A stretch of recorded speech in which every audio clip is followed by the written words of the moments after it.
Hi hello welcome to Surya academy. TNPSC group 4 notification வந்துருச்சு. Last date என்னைக்குன்னு பார்த்தீங்கன்னா 24/5/2025 night 11:59 மணி வரைக்கும். Exam date 12/7 July 12. 2 மாதம் இருக்குது ரவுண்டாக சொல்லணும் அப்படின்னா. அப்ளிகேஷன் ஃபில் பண்ணும்போது போஸ்ட் ஆப்ஷன்ஸில் 2 இம்பார்ட்டண்டான விஷயம் இருக்குது. அதில் நீங்கள் தப்பு பண்ணிடவே கூடாது. ஃபஸ்ட்டு, ஃபாரஸ்ட் கார்டு எனக்கு வேண்டாம்ப்பா, அது ரிலேட்டடாக எந்த போஸ்ட் இருந்தாலும் எனக்கு வேண்டாம் அப்படின்னா நீங்கள் என்ன ஆப்ஷன் செலக்ட் பண்ணணும்னா போஸ்ட் அதர் தென் ஃபாரஸ்ட் கார்டு அப்படிங்கிறத நீங்கள் செலக்ட் பண்ணிக்கணும். ஒருவேளை எனக்கு ஃபாரஸ்ட் கார்டு இருந்தாலும் ஓகே, எனக்கு எந்த போஸ்ட்டாக இருந்தாலும் ஓகே அப்படின்னா நீங்கள் செலக்ட் பண்ணுற ஆப்ஷன் என்னவாக இருக்குன்னா ஆல் த போஸ்ட், அந்த ஆப்ஷன் நீங்கள் செலக்ட் பண்ணிக்கணும். அப்ளை பண்ணும்போதே நீங்கள் டிகிரி முடிச்சிருக்கீங்க, இல்லை +2 முடிச்சிருக்கோம், இல்லை 10th முடிச்சிருக்கோம், உங்களுக்கு ரிலேட்டடாக எத்தனை போஸ்ட் இருக்குது, என்னென்ன போஸ்ட் இருக்குது அப்படிங்கிறது இதை அலசி ஆராய்ஞ்சு ஒரு வீடியோ இருக்குது. இந்த வீடியோ ஃபுல்லாக கம்ப்ளீட்டாக பாருங்கள், மிஸ் பண்ணாமல். சரி, குரூப் 4ல் என்னென்ன போஸ்ட் இருக்குது, அதுக்கு என்ன ஏஜ், குவாலிஃபிகேஷன் என்ன, எவ்வளோ வேகன்சி இருக்குது அப்படிங்கிறத ஒரு அலசி ஆராய்ஞ்சிடலாம். இங்கே பார்க்கலாமா? ஃபஸ்ட்டு போஸ்ட் பார்த்தீங்கன்னா விஏஓக்கு ஏஜ் குவாலிஃபிகேஷன் மினிமம் 21லேருந்து மேக்ஸிமம் 32. இது பார்த்தீங்கன்னா ஜென்ரல் கேட்டகரி, அந்த ஓசிலாம் இருக்காங்க பார்த்தீங்களா, அந்த கேட்டகரி. சரி, பர்சன் வித் டிசேபிலிட்டி இருக்கவங்களுக்கு மேக்ஸிமம் ஏஜ் 42 வரைக்கும், மினிமம் 21 தான். எக்ஸ் சர்வீஸ் மேனுக்கு மேக்ஸிமம் 15, விடோவுக்கு மேக்ஸிமம் 37. சரி, எஸ்சி எஸ்டி பிசி எம்பிசி இவங்களுக்குலாம் மினிமம் ஏஜ் 21, மேக்ஸிமம் 42. டிசேபிலிட்டிக்கு 52, எக்ஸ் சர்வீஸ் மேனுக்கு 55, விடோவுக்கு 42. இதெல்லாம் தான் விஏஓக்கு ஏஜ். சரிங்களா? விஏஓக்கு குவாலிஃபிகேஷன் என்ன? மினிமம் ஜென்ரல் எஜுகேஷன் குவாலிஃபிகேஷன், அதாவது 10th நீங்கள் ஓப்பன் ஸ்கூல்லையும் படிச்சிருக்கலாம், இல்லைனா ரெகுலர் ஸ்கூல்லையும் படித்து சர்டிஃபிகேட் வாங்கியிருக்கலாம். அவங்க இதுக்கு எலிஜிபிள். சரிங்களா? அப்போ விஏஓக்கு எவ்வளோ வேகன்சி அப்படின்னா 215. விஏஓ முடிஞ்சு. அடுத்தது கிட்டத்தட்ட சீரியல் நம்பர் அடுத்தது 2லேருந்து 19 வரைக்கும், 2 to 19 வரைக்கும் இந்த ஏஜ் இருக்குது பார்த்தீங்களா, அது ஒரே மாதிரி தான் இருக்கும். சரி, அதையும் என்னங்கிறத பார்த்துடலாம். ஃபஸ்ட்டு 2ல் பார்த்தீங்கன்னா ஜூனியர் அசிஸ்டண்ட்டு, அது யார்? நான் security base junior assistant, ministerial இல்லைனா ஜுடிஷியல் சர்வீஸில் இவங்களுக்கு போஸ்ட் இருக்கும். மினிமம் ஏஜ் பார்த்தீங்கன்னா 18, மேக்ஸிமம் 32. சரிங்களா? இவங்க ஜென்ரல் கேட்டகரிக்கு. டிசேபிலிட்டிக்கு 42, எக்ஸ் சர்வீஸ் மேனுக்கு 50, விடோவுக்கு 37 மேக்ஸிமம் ஏஜில். சரி, இந்த எஸ்சி எஸ்டி பிசி எம்பிசிக்கெலாம் எப்படின்னு பார்த்தீங்கன்னா பிசி எம்பிசிக்கெலாம் மேக்ஸிமமில் 34, பர்சன் வித் டிசேபிலிட்டியில் 44, எக்ஸ் சர்வீஸ் மேனில் 55, விடோவுக்கு 37. எஸ்சி எஸ்டிக்கு மேக்ஸிமம் 37, டிசேபிலிட்டி 47, மற்ற எக்ஸ் சர்வீஸ் மேனும் விடோவும் இதே தான். சரிங்க, எனக்கு இங்கே இந்த இடத்துல ஹேஷ்டேக் யூஸ் பண்ணியிருக்காங்கல்ல, இந்த ஹேஷ்டேக்னா என்ன அப்படின்னா மேக்ஸிமம் ஏஜ் லிமிட்டு இந்த ஹேஷ்டேக்கில் இருக்கிறதுக்கெலாம் மேக்ஸிமம் ஏஜ் லிமிட் கிடையாது. அதாவது நீங்கள் ரிட்டையர் ஆகிறதுக்கு 2 வருஷம் முன்னாடி 1 வருஷம் முன்னாடி கூட இருக்கலாம், அந்த மாதிரி மேக்ஸிமம் ஏஜ் லிமிட்டே கிடையாது. எதுக்கு? நீங்கள் ஹையர் எஜுகேஷன் வச்சுருந்தீங்கன்னா கேட்குறது 10th தான் கேட்குறாங்க. நீங்கள் ஒரு டிப்ளமோவோ டிகிரியோ 2ல் எதை வேணால் வச்சுருக்கீங்க. சரிங்களா? அந்த மாதிரி ஹையர் எஜுகேஷன் என்ன வேணால் வச்சுருக்கலாம். அப்படி இருக்கிறவங்களுக்கு மேக்ஸிமம் ஏஜ் லிமிட்டு இந்த ஹேஷ்டேக் இருக்கிறதுல கிடையவே கிடையாது. சரிங்களா? அப்போ இதில் யார் அப்படின்னு பார்த்தீங்கன்னா எஸ்சி எஸ்டி பிசி எம்பிசி இவங்களாம் தான். சரி, இந்த ஜூனியர் அசிஸ்டன்ட் நான் செக்யூரிட்டிக்கு குவாலிஃபிகேஷன் என்ன அப்படின்னா மினிமம் ஜென்ரல் குவாலிஃபிகேஷன் தான். அதாவது 10th ஓப்பன்லேயோ ரெகுலர்லேயோ படிச்சிருக்கலாம். வேகன்சி பாருங்க, இங்கே அதிகமாக இருக்குது, 1600-201 வேகன்சி இருக்குது ஜூனியர் அசிஸ்டன்ட் நான் செக்யூரிட்டியில். அடுத்ததான் நம்ம பார்க்க போகிறது junior assistant security ministerial level, இதுக்குள்ள போஸ்ட் இருக்கும். சரி, இதில் பார்த்தீங்க அப்படின்னா இந்த ஏஜ் குவாலிஃபிகேஷன் 2லேருந்து 2 to 19 வரைக்கும் இங்கே என்ன சொல்லியிருக்கனோ அதே தான் ஏஜ், இப்படி தான் இருக்கும். ஏஜில் மாற்றம் கிடையாது. எஜுகேஷனல் குவாலிஃபிகேஷன் ஜூனியர் அசிஸ்டன்ட் செக்யூரிட்டிக்கு பார்த்தீங்கன்னா same minimum general educational qualification, open ஸ்கூல்லையும் இருக்கலாம், இல்லை ரெகுலர் ஸ்கூலில் படித்து நீங்கள் 10th வாங்கியிருந்தீங்கன்னா அது உங்களுக்கு எலிஜிபிலிட்டி. நீங்கள் டிகிரி வச்சுருக்கலாம், என்ன வேணால் வச்சுருக்கலாம், ஆனால் 10th எலிஜிபிள். அந்த டிகிரிலாம் வச்சுருந்தீங்கன்னா உங்களுக்கு ஏஜ் ரிலாக்ஸேஷன் இருக்குது. அந்த டிகிரி இல்லாமல் 10th மட்டும் வச்சுருக்கவங்களுக்கு தான் இந்த மேக்ஸிமம் ஏஜ். அதனால தான் ஹேஷ்டேக் போட்டு அவங்க மேக்ஸிமம் ஏஜ் 10th மட்டும் வச்சுருக்கவங்களுக்கு ஹேஷ்டேக் இருக்கும், டிகிரி வச்சுருக்கவங்களுக்கு. இந்த ஜூனியர் அசிஸ்டண்ட்டுக்கு வேகன்சி பார்த்தீங்கன்னா 6, 3 முடிஞ்சு. 4 பார்த்தீங்கன்னா junior assistant Adi Dravidar housing development டிபார்ட்மெண்ட்டில். இவங்களுக்கும் ஏஜ் நான் முதலே சொல்லிட்டேன், required qualification SSLC 10th pass, அதாவது ரெகுலர் ஸ்கூலில் 10th பாஸ் இருக்கவங்க மட்டும் தான் இதுக்கு அப்ளை பண்ண முடியும். இது கூட வேகன்சி வந்து 5.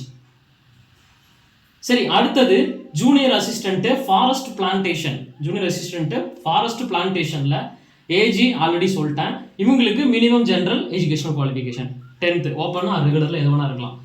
வேகன்சி பார்த்தீங்கன்னா 46. ஒவ்வொரு போஸ்ட்டும் ரொம்ப முக்கியம். நம்ம என்னத்துக்கு வேலைக்கு போகிறோம் அப்படிங்கிறது முதல்ல ஃபஸ்ட்டு என்ன போஸ்ட்னா என்ன, அது எந்த டிபார்ட்மெண்ட்டில் ஒர்க் இருக்கும் அதெல்லாம் முதல்ல தெரிஞ்சுக்கிட்டு போகிறது ரொம்ப முக்கியம். அடுத்ததாக நம்ம வந்து பார்க்க போகிறது 6th junior revenue inspector. Junior revenue இன்ஸ்பெக்டருக்கு ஏஜி ஆல்ரெடி நான் சொல்லிட்டேன் 2 to 19 சேம் தான். இதுக்கும் minimum general educational qualification. So இந்த ஜூனியர் ரெவன்யூ இன்ஸ்பெக்டருக்கு வேகன்சி பார்த்தீங்கன்னா 239. சரிங்களா? ஜூனியர் எக்ஸிக்யூட்டிவ் போஸ்ட்டு எங்கன்னா கோஆப்ரேட்டிவ் மில்க் ஆப்ரேஷனில். இதுக்கு என்ன குவாலிஃபிகேஷன் அப்படின்னு பார்த்தீங்கன்னா, இது வரைக்கும் ஒரு மாதிரி இருந்துச்சு, இப்போ இதில் கொஞ்சம் டிஃப்ரெண்ட் வருது. ஸோ இதுக்கு குவாலிஃபிகேஷன் டிகிரி வேணும் ஃபஸ்ட்டு. ரெண்டாவது கோஆப்ரேட்டிவ் ட்ரைனிங் இருக்கணும், மஸ்ட்டு. இது மஸ்ட்டுனா இருக்கணும். மூணாவது கம்ப்யூட்டர் கோர்ஸ் வந்து ஆஃபீஸ் ஆட்டோமேஷனில் படித்ததுக்கு சர்டிஃபிகேட் இருக்கணும். சரிங்களா? இதெல்லாம் ஜூனியர் எக்ஸிக்யூட்டிவ்க்கு. இங்கே நோட்டுன்னு ஒன்று கொடுத்துருக்காங்க. இப்போ நீங்கள் டிகிரி வந்து முடிச்சிருக்கீங்களே, அந்த டிகிரி வந்து ரிலேட்டட் டு கம்ப்யூட்டர் ஃபீல்ட்ஸில் ரிலவெண்ட்டாக இருக்கிறது, டிப்ளமோ இன்ஜினியரிங் எது வேணா இருக்கலாம். அது கம்ப்யூட்டர் ஃபீல்டுக்கு வந்து ரெலவெண்ட்டாக இருந்துச்சுன்னா இந்த 3rd computer course office automation இருக்குல்ல, அந்த சர்டிஃபிகேட் நீங்கள் வந்து ப்ரொடியூஸ் பண்ணுங்கிற அவசியம் கிடையாது. சரி, நான் மெக்கானிக்கல் படிச்சிருக்கேன், சிவில் படிச்சிருக்கேன், இந்த மாதிரி கோர் சப்ஜெக்ட் வேறெல்லாம் படிச்சிருக்கேன், கம்ப்யூட்டர் ரிலவெண்ட் கிடையாது அப்படின்னா நீங்கள் இந்த ஆட்டோமேஷன் சர்டிஃபிகேட்டை வைக்கணும். இது எதுக்குன்னா ஜூனியர் எக்ஸிக்யூட்டிவ் கோஆப்ரேட்டிவ் கார்பரேஷனுக்கு மட்டும். வேகன்சி பார்த்தீங்கன்னா 1. ஏஜி ஆல்ரெடி நான் சொல்லிட்டேன், 2 சீரியல் நம்பர்லேருந்து 2லேருந்து 19 வரைக்கும் 1 தான். அடுத்த post junior assistant cum typist. எங்கன்னா லேபர் ஸ்டடீஸ்க்கு, அந்த டிபார்ட்மெண்ட்க்கு. இதுக்கு என்னென்ன தேவைன்னா டிகிரி தேவை. டைப்பிங்கில் வந்து இங்கிலீஷில் ஹையரு, அப்புறம் தமிழில் லோயர் இருக்கணும். அப்படி இல்லைனா ஹையர் வந்து தமிழில் இருக்கணும், இங்கிலீஷில் வந்து லோயராவது இருக்கணும் எலிஜிபிலிட்டிக்கு. அடுத்தது junior assistant cum typist Chennai மெட்ரோபாலிட்டனுக்கு பார்க்குறோம் டிபார்ட்மெண்ட்டுக்கு. இதுக்கு ஃபஸ்ட்டு டிகிரி தேவை. செகண்டு டைப்பிங்கில் higher in English, higher in English, அப்புறம் லோயர் இன் தமிழ் மினிமம். இதுதான் ரொம்ப முக்கியம் தேவை டைப்பிங்கில். மூணாவதாக என்னென்னா கம்ப்யூட்டர் கோர்ஸ் ஆட்டோமேஷன் தேவை. அது நீங்கள் வந்து சர்டிஃபிகேட் ப்ரொடியூஸ் பண்ணலாம். ஒருவேளை டிகிரியில் நீங்கள் கம்ப்யூட்டர் ரெலவெண்ட்டாக இருந்தால் நீங்கள் ப்ரொடியூஸ் பண்ணுங்கிற அவசியம் இல்லை. வேகன்சி எத்தனை பார்த்தீங்கன்னா 1 முடிஞ்சு. அடுத்தது 10th டைப்பிஸ்ட். எங்கே மினிஸ்ட்ரியலில், அப்படி இல்லைனா லெஜிஸ்லேட்டிவ் அசம்பிளி செக்ரட்டரி சர்வீஸில், இல்லை ஜுடிஷியல் சர்வீஸில் உங்களுக்கு வந்து போஸ்ட் இருக்கும். இதுக்கு என்னென்ன தேவை அப்படின்னா இங்கே 10th இருந்தால் போதும். 10th இருந்தால் போதும். செகண்ட் பார்த்தீங்கன்னா இங்கே நான் டைப்பிஸ்ட் தானே, டைப்பிங்கில் முன்னாடி சொன்னது தான் ஹையர் இன் இங்கிலீஷு, அப்புறம் லோயர் இன் தமிழ், இல்லைனா higher in Tamil at least lower in English. ரெண்டுமே ஹையர் இருந்தாலும் சந்தோஷம் தான். சரி, மூணாவதாக வந்தால் மேலே சொன்னது தான் என்னது, computer course automation course certificate இருக்கணும். அப்படி இல்லைன்னா டிகிரி ஏதாவது படிச்சிருந்தீங்கன்னா அது கம்ப்யூட்டர் ரெலவெண்ட் இருந்தாலும் ஓகே. சரி, என்கிட்ட அந்த வந்து கம்ப்யூட்டர் கோர்ஸ் ஆட்டோமேஷன் வந்து இல்லைப்பா அப்படிங்கிறவங்க இந்த போஸ்ட் அப்ளை பண்ணலாம். அது என்ன பண்ணணும்னா போஸ்ட் அப்பாயின்மெண்ட் வாங்கினதுக்கு அப்புறமா ப்ரொபேஷன் பீரியட்லேயே நீங்கள் வந்து அந்த சர்டிஃபிகேட்டை ப்ரொடியூஸ் பண்ணணும். அப்படி இல்லைன்னா போஸ்டிங் அப்புறம் 2 வருஷத்துக்குள்ளே நீங்கள் அதை கிளியர் பண்ணி கம்ப்யூட்டர் ஆட்டோமேஷன் கோர்ஸ் சர்டிஃபிகேட்டை வந்து நீங்கள் ப்ரொடியூஸ் பண்ணிடணும். சரிங்களா?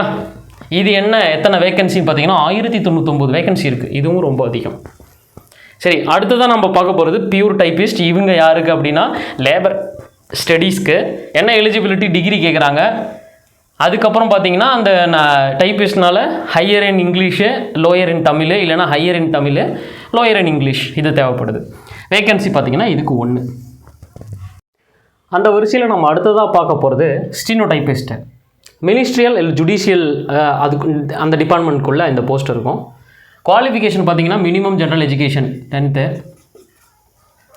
அதுக்கப்புறம் டைப் ரைட்டிங், அதுக்கப்புறம் இன்னொன்று என்ன கேட்குறாங்கன்னா ஷார்ட் ஹேண்ட் ரெண்டுமே கேட்குறாங்க. அதாவது நான் முதலே சொன்னது தான் ஹையர் இங்கிலீஷில், அதேமாதிரி லோயர் தமிழில் வைஸ் வெர்ஸா. அதே ஷார்ட் ஹேண்டு சீனியர் ஜூனியர்.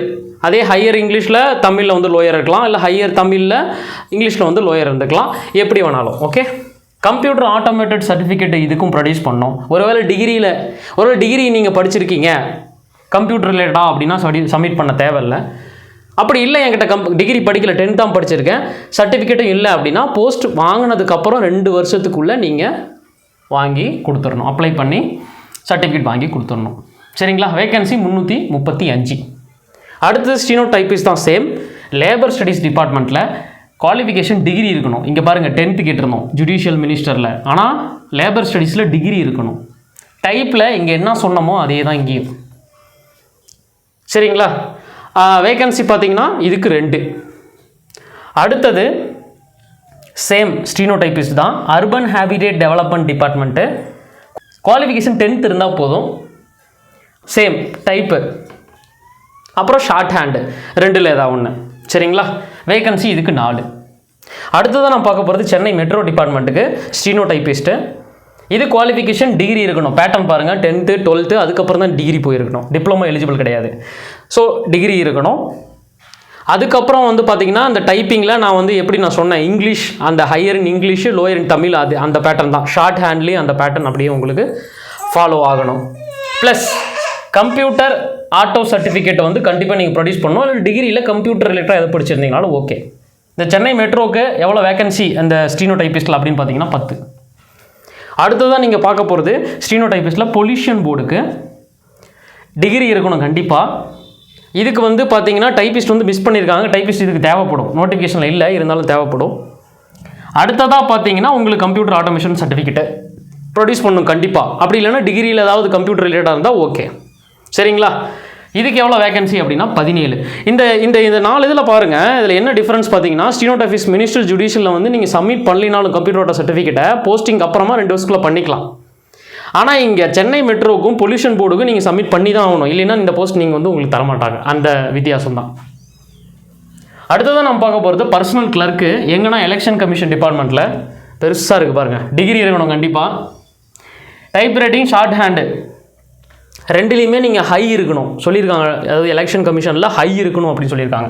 ஒரு இந்த 2 and 3 உங்களுக்கு மேட்ச் ஆகலை, உங்களுக்கு 4th மேட்ச் ஆகுது அப்படின்னா நீங்கள் யூஸ் பண்ணிக்கலாம். எப்படின்னா டைப்பில் நான் இங்கிலீஷில் ஹையர் வாங்கியிருக்கேன், அதே போல் ஷார்ட் ஹேண்ட்லேயும் நான் இங்கிலீஷில் ஹையர் வாங்கியிருக்கேன், ஆனால் தமிழில் லோயர் இருக்குது 2லேயுமே, அப்படின்னா எலிஜிபிள். இந்த இங்கிலீஷ் லாங்குவேஜுக்கு உல்ட்டாவாக தமிழ் போட்டிங்கன்னா அப்படி இருந்தாலும் எலிஜிபிள், அவ்வளோதான். சரிங்களா? அடுத்தது கம்ப்யூட்டர் ஆட்டோமேஷன் சர்டிஃபிகேட் கண்டிப்பாக ப்ரொடியூஸ் பண்ணணும். கம்ப்யூட்டர் ஆட்டோமேஷன் சர்டிஃபிகேட் இல்லைன்னா நீங்கள் அப்பாயின்மெண்ட் வாங்கினதுக்கப்புறம் ப்ரொபேஷன் பீரியடுக்குள்ளேயே நீங்கள் சப்மிட் பண்ணணும். மற்றதெல்லாம் 2 வருஷம் டைம் கொடுத்துருப்பாங்க, ஆனால் எலெக்ஷன் கமிஷனில் அந்த டைம் இல்லை. ஸோ போஸ்ட் செலக்ட் பண்ணும்போது கரெக்டாக பார்த்து செலக்ட் பண்ணுங்க. சரிங்களா? இதோட வேகன்சி எத்தனைனா 2.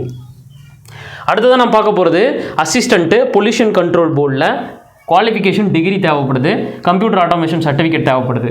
சரிங்களா? டிகிரியில் கம்ப்யூட்டர் ரெலவெண்ட்டாக இருந்துச்சுன்னா தேவையில்லை, இல்லைன்னா நீங்கள் கண்டிப்பாக ப்ரொடியூஸ் பண்ணணும். இதுக்கு எதுவுமே வித்தவுட்டில் நீங்கள் போய் சேர முடியாது. இதில் எவ்வளோ வேகன்சி அப்படின்னு பார்த்தீங்கன்னா 54 வேகன்சி இருக்குது. அடுத்ததான் நீங்கள் ஃபீல்டு அசிஸ்டன்ட் பார்க்க போகிறீங்க. பொல்யூஷன் கண்ட்ரோல் போர்டில் தான் ஃபீல்டு அசிஸ்டன்ட் போஸ்ட்டு. SSLC இருந்தால் போதும், அவ்வளோதான். இதுக்கு வந்து வேகன்சி பார்த்தீங்கன்னா 19. சரி, இந்த வரிசையில் நம்ம அடுத்ததாக ஃபாரஸ்ட் கார்டை மட்டும் செப்பரேட்டாக பார்க்க போகிறோம். சரி, இந்த ஃபாரஸ்ட் கார்டு பார்த்தீங்கன்னா ஃபாரஸ்ட் சபோர்டினேட் சர்வீஸ் டிபார்ட்மெண்ட்குள்ளே ஃபாரஸ்ட் கார்டு போஸ்ட்டு. இதில் குவாலிஃபிகேஷன் வந்து நீங்கள் ஹையர் செகண்டரியில் +2ல் ஃபிசிக்ஸோ கெமிஸ்ட்ரியோ பயாலஜியோ பாட்டனியோ ஏதாவது ஒரு சப்ஜெக்ட் நீங்கள் கண்டிப்பாக படிச்சிருக்கணும். சரிங்களா? அடுத்தது ப்ரெஃபரன்ஸ் வந்து பார்த்தீங்கன்னா லேண்ட் ஃபோர்ஸில், ஆர்மி சர்வீஸில் லேண்ட் ஃபோர்ஸ்லேருந்து வெளியே வந்தவங்களுக்கு ப்ரெஃபரன்ஸும் கொடுப்பாங்க அப்படின்னு சொல்லியிருக்காங்க. வேகன்சி பார்த்தீங்கன்னா இதில் 62. ஹேஷ்டேக் ஒன்று இருக்குது. ஏஜுக்கு எப்படி ஹேஷ்டேக் இருந்துச்சு அதுபோல் அந்த வேகன்சிக்கு ஹேஷ்டேக் இருக்குது. அது என்னங்கிறத நான் சொல்கிறேன். அடுத்த போஸ்ட்டு ஃபாரஸ்ட் கார்டு தான். டிரைவிங் லைசன்ஸ் வச்சுருக்கிறவங்களுக்கு குவாலிஃபிகேஷன் என்னன்னு பார்த்தீங்கன்னா இந்த HSC நான் முதலே சொன்னேன், அந்த +2ல் வந்து ஏதாவது ஒரு சப்ஜெக்ட்டு.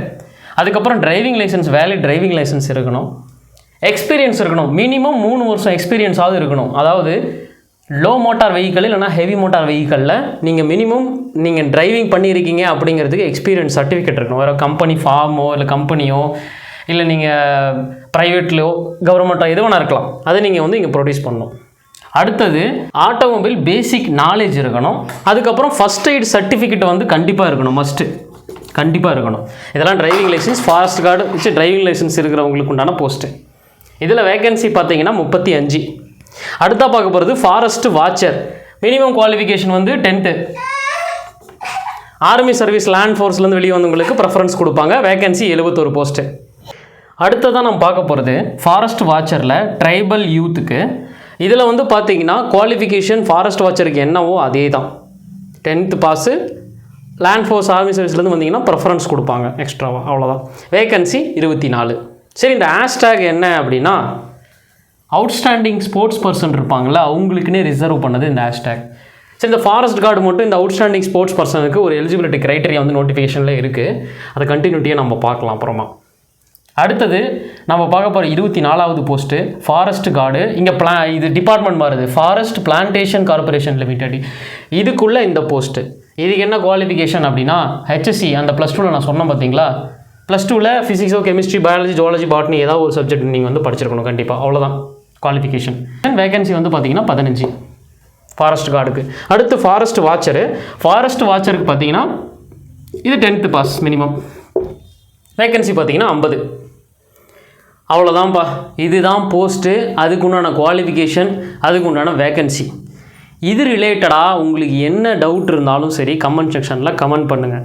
ஒரு எக்ஸாமை அப்ளை பண்ணுறதுக்கு முன்னாடி ஃபஸ்ட்டு என்னென்ன போஸ்ட்டு எந்தெந்த டிபார்ட்மெண்ட்டில் இருக்குதுன்னு தெரிஞ்சுக்கிட்டு அதுக்கு என்ன குவாலிஃபிகேஷன் இருக்குதுன்னு தெரிஞ்சுக்கிட்டு நீங்கள் என்ன படிச்சிருப்பீங்க, நீங்கள் டிகிரியோ இல்லை டிகிரி இல்லாமல் கூட இருப்பீங்க. ஸோ நீங்கள் என்ன படிச்சிருக்கீங்க, நீங்கள் எத்தனைக்கு அப்ளை பண்ணலாம், அதே போல் உங்களுக்கு எந்த டிபார்ட்மெண்ட் வந்து ஒர்க் பண்ணுறதுக்கு ஒரு இன்ட்ரெஸ்ட் சாட்டிஸ்ஃபைடாக இருக்கும், அந்த மாதிரிலாம் நீங்கள் இந்த நோட்டிஃபிகேஷனை கிளியராக இந்த வீடியோ ஃபுல்லாக பார்த்தீங்கன்னா உங்களுக்கு புரிஞ்சிருக்கும். ஸோ இதிலிருந்து ஒரு ஃபுல் தெளிவோடு போய் எக்ஸாமை வந்து அப்ளை பண்ணுங்கள், கண்டினியூவாக படிங்க, சக்ஸஸ் பண்ணிடலாம். All the best. இந்த வீடியோ பார்த்தோம்னா லைக், ஷேர், சப்ஸ்கிரைப் பண்ணுங்கள்.